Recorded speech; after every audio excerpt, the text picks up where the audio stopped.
Welcome to the channel. This is something I'm going to give a try, this YouTube daily vlog of my day-to-day stuff I do on my farm here at O'Neill Farms in Lucan. It's January 1st, 2025, and we just got some snow. So come along and see what I get up to today. Well, we're just entering the barn now, and we have got some goats, and it looks like we've got a new one born this morning. Just born. I'll leave them to get acquainted. These are the ones that were born yesterday. Nice set of twins, triplets. Actually, she had 4, but unfortunately one was born stillborn. Looks like the other 3 are doing good. These ones are doing good. It looks like mom's adjusting well there. So these are my Boer goats. I've raised Boer goats probably I want to say I got my first meat goats when I was in grade 11.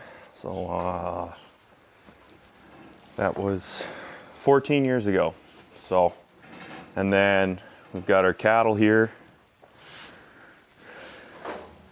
We've got some that are pretty close. We're going to ship out next week. But this used to be an old pig barn. So this didn't actually look like this. I was probably make a video later on all the changes that we've done to the farm. So I need to scrape up feed, push up feed, and give these guys some pellets, and check and finish up my chores. All right, so what we feed our goats is just a dry hay and a complete pellet. And these does, since they're not quite in peak lactation or kids growing really fast, I only give them about a pound of this complete today, and they get their free choice hay. In the past, when I had a lot more, we used to feed a TMR ration with corn silage. Kind of readjusted some things, growing or raising a few less goats, a little more cattle. So just to keep things simple, with you always want to feed really fresh silage and good baleage. 20 goats, just not enough, in my opinion, to justify that, even with all the cattle. This is real simple. Set a bale in front of them. That'll last them 2 weeks, and then it's just a pail of grain when they're close to kidding, and while they're kidding, and then when they're not raising kids, they're just going to be on hay and a mineral lick, and it'll be pretty simple to look after them. Set you guys here. So, why did we get goats? Well, when mom and dad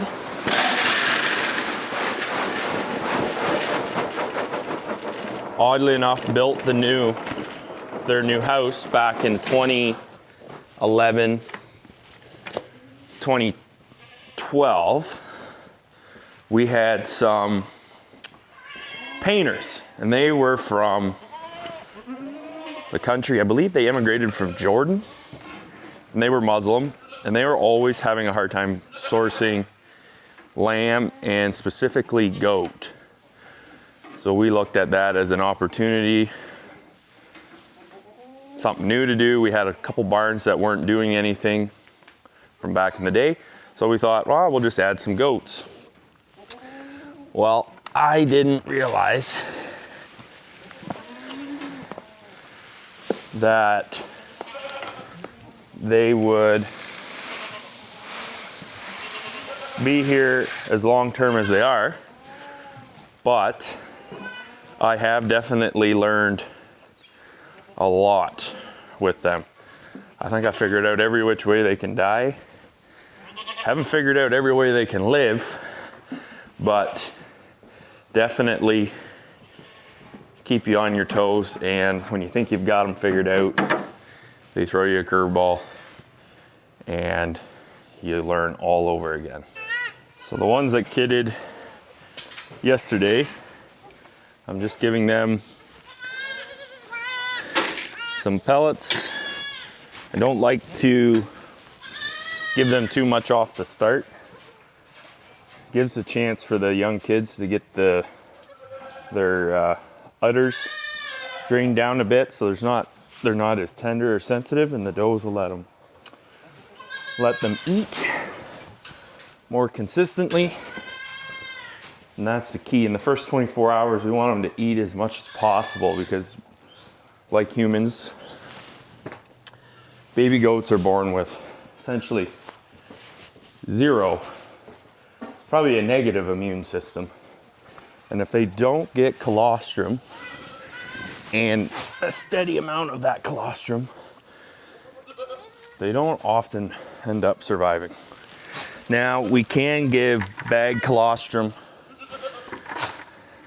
if the doe isn't producing a lot of colostrum, but I find with good nutrition and keeping a good body condition score on them, we can generally have the kids off to a good start with just feeding off of their mom. And that's why we put them in these kidding pens too. That way the kids aren't, getting flipped around. Easy to find mom, and they stay close to mom, and they form that bond. And then mom calls them right away, and they'll eat. The reason I haven't got her in a kidding pen yet is my 3 are being used, but I also like to have them kid out in the pen.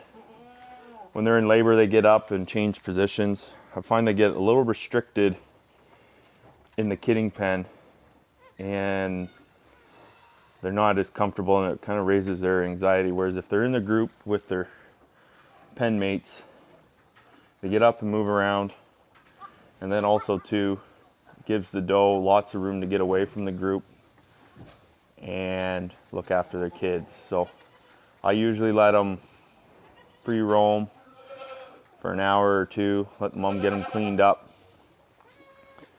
and then I'll put them in the pen.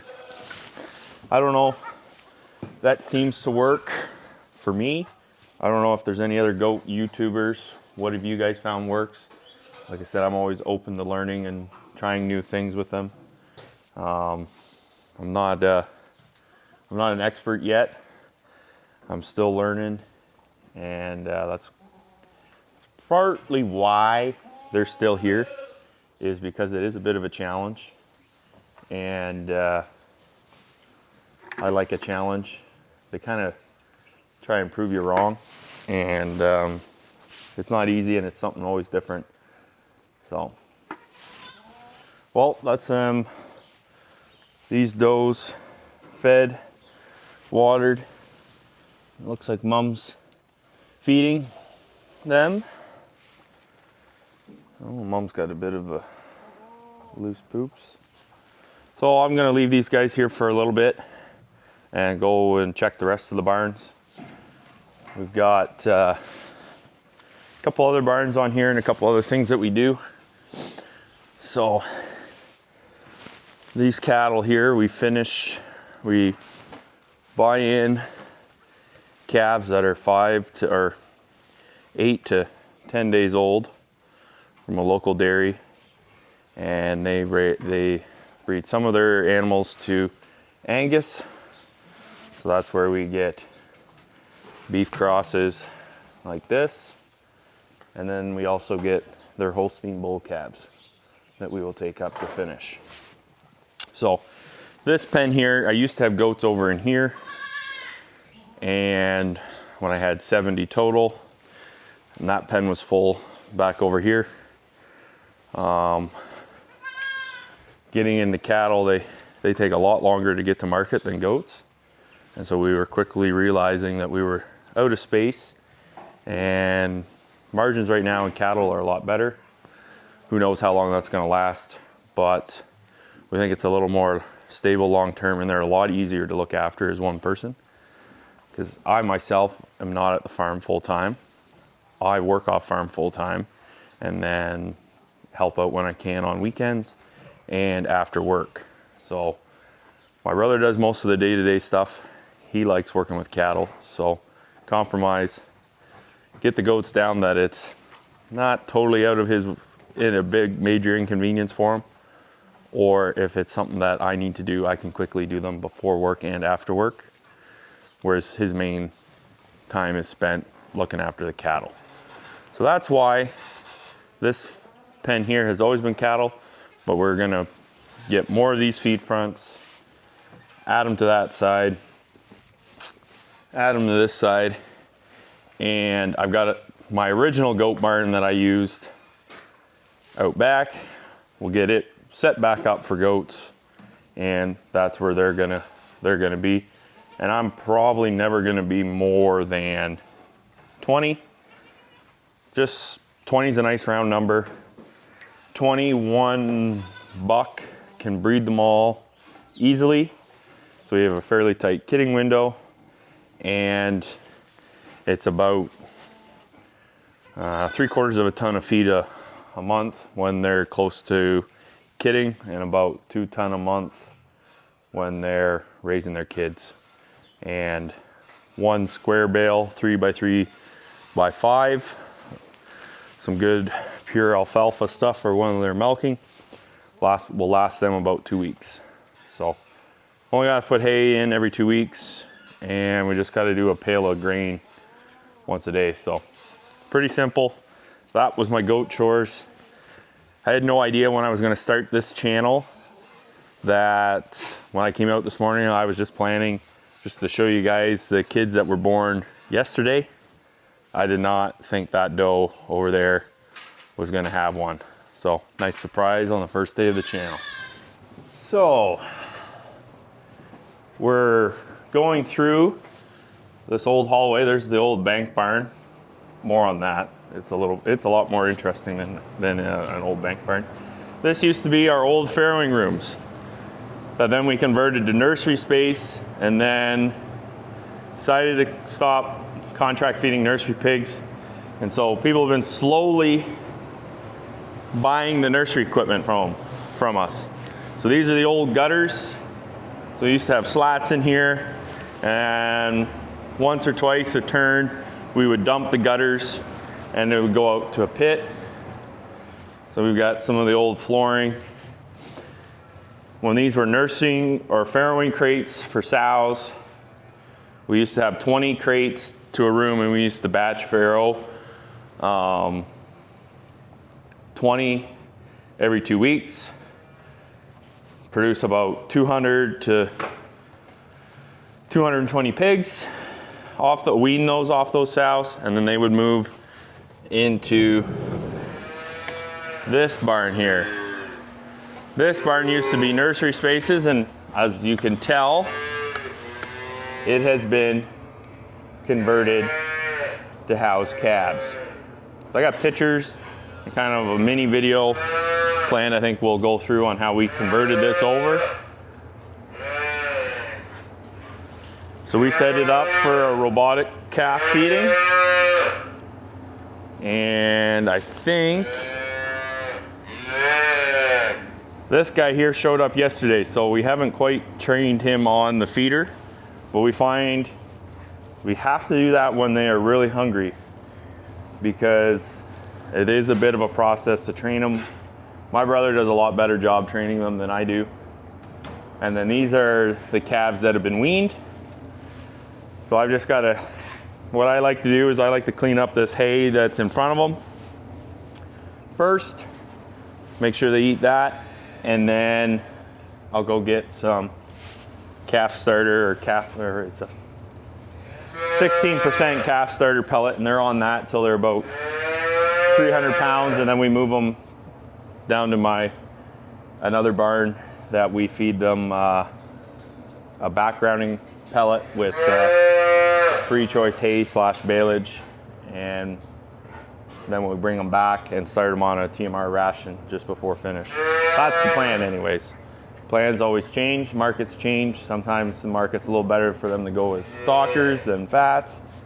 Right now the market's saying that we should take them to fat cattle. So that's what we're doing. So I am gonna scrape that up, feed them, and I don't know, I might attempt training one on the robot. So it's all scraped up. Kind of one reason why I like to scrape up is it brings them all to the front, and that way I can kind of see if somebody doesn't get up to eat hay. That's one thing, but if they don't really jump up and kind of get their grain, it's a good way to tell if calf is sick, because the first thing they do is they stop eating, and sometimes because they've ate through the night, they're not super hungry. But they go a couple days without eating. That kind of raises an alarm, so we get in, check, take their temperature, and see if they need to be treated. So that's the hay they get. We're feeding second cut alfalfa. There is a bit of grass in it. The reason we're feeding second cut, first cut here was so wet. It was really hard to make dry. So it was about 25-30%, and the moisture was all over the place because it was quite a heavy crop. So feeding calves, I want to feed dry hay so there's no mold. So that's why we're feeding second cut. There's a little more alfalfa in it. It is soft, they do eat it. And then this year we didn't get wheat planted 2 falls ago. So we planted oats in the spring, and so we're feeding a bit of oat straw to the fat cattle and using it as bedding. I don't know about you guys, but oat straw is different than wheat straw. It's really absorbent, it's good feed value, but it was green. So it is tough. We put it through a bale chopper, and our TMR mixer does mix it up pretty good, but there's also a lot of oat seeds in it. And so it's a haven for 4-legged critters. But anyways, get this feed in front of the calves, and then maybe we'll grab some of those new ones and try and train them up. All right, so I've got them fed, so you can see.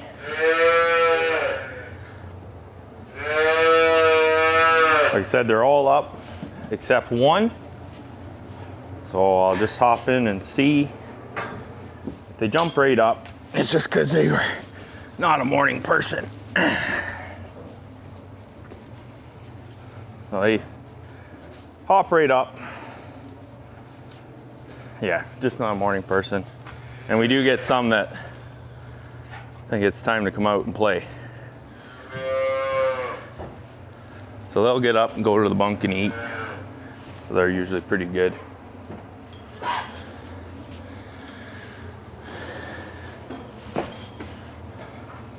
And this is the robot calf side.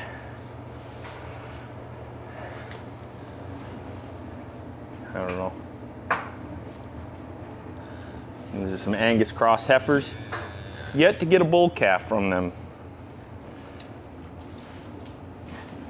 So if they've got a yellow tag, they've been here a bit, and we've got them added in onto the feeder. Imagine my brother and I will process some calves. Kind of like to do it in groups of 4 or 5. We vaccinate them, give them a booster of selenium, and tag them. And that's kind of how we know which ones have been vaccinated and which ones have not. Is if they've got an ear tag, we know they've been vaccinated. So that's it. And this is our Lely Calm, or our robotic feeder.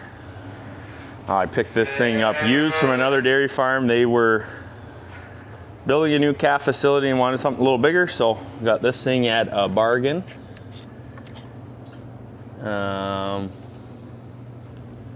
looks like we've got a service.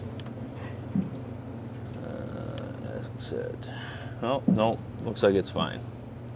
So it's in auto. Don't know if you guys can see that. So we've got calf 5265, and it's got 0.9 of a liter left. So how we do our numbering system is the first two numbers are the week that they show up, and then 65 is just the chronological order of the calves that have shown up, so that we have bought so far this year. So since this is January 1st, we will start. The first two numbers are likely we won't start with 1. Well, we might. We actually might. We'll start with 1 and then go to 01. So that way we can keep track. So when they're at an older age, we know what week they showed up. And then it's a quick, easy way to figure out how old they are, and then also how long have they been here, so we can kind of roughly keep track of gains. I don't know. What do you guys do? Drop in the comments below how you guys do numbering of calves, or how you guys number your animals. I know with registered animals, they use a letter. So I know in 2025, this year, if you have a registered animal, with my goats, I do have a few registered animals. I know when they kid, I always number my goats with the letter. So last year was M, this year will be N. So there'll be N1, N2, N3, and so forth. So how do you guys number them? That's how we are. It makes sense to us. So we like to keep things, we use the KISS rule here, keep things simple, stupid, and try not to overcomplicate anything. So everything's eating. I don't know how to keep their feet from coming over the board. We just had that curb there, so we thought, well, we'll add a board here and that'll help. It sort of did, but they still get their foot out. And watching other farm YouTubers, I think it's a losing battle. So we'll, it's not too bad. They do get a little bit of manure in there, but if it gets real bad, we just scrape it out. So, like you can see, 41-13, so it showed up at week 41, and it was the 13th calf that showed up. So that way we know it's how roughly the rough age of it, and it also keeps track of two on the feeder. You can't have, keeps track on the feeder that we can't have more than about 3-4 weeks age difference.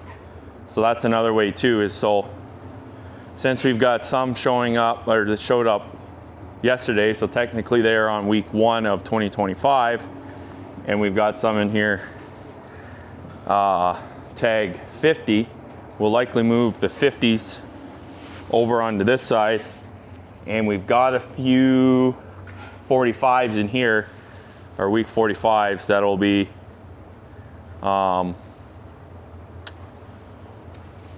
weaning this week. And this whole feeder system has an app that we can see what the calves have ate, how many times they've ate, how many times they visited, how fast they drink, how much they've drank the day before, and we put them on a feed curve. So this system automatically starts to bring them down incrementally. And the theory behind that is then it starts them on to grain and hay faster. And so when they wean, it's not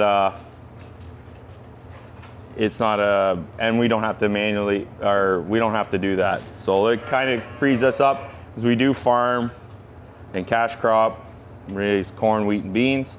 So we're not always around. And with one guy here, you know, feeding 30 calves in the morning and at night, it just kind of ties you to the farm.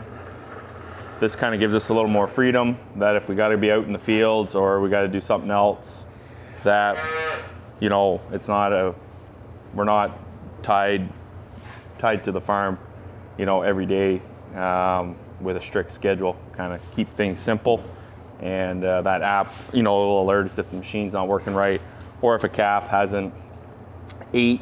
You know, we check the app, we see that it hasn't ate, we just push it up and make sure that it's eaten. So, or if it hasn't eaten in a while, it'll alert us and we can check it, and we can see if it's sick or something, or needs our attention. So, all right, I think I've held the camera enough.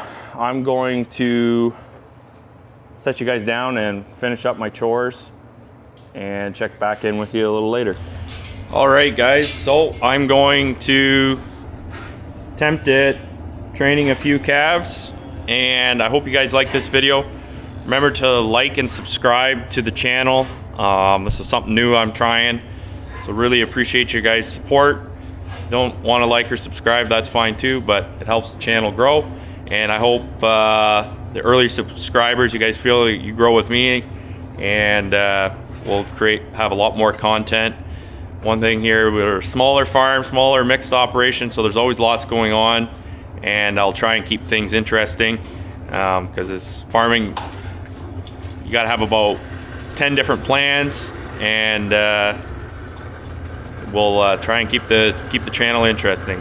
So thanks for stopping in. I hope you guys enjoyed it, and till next time, keep her between the ditches.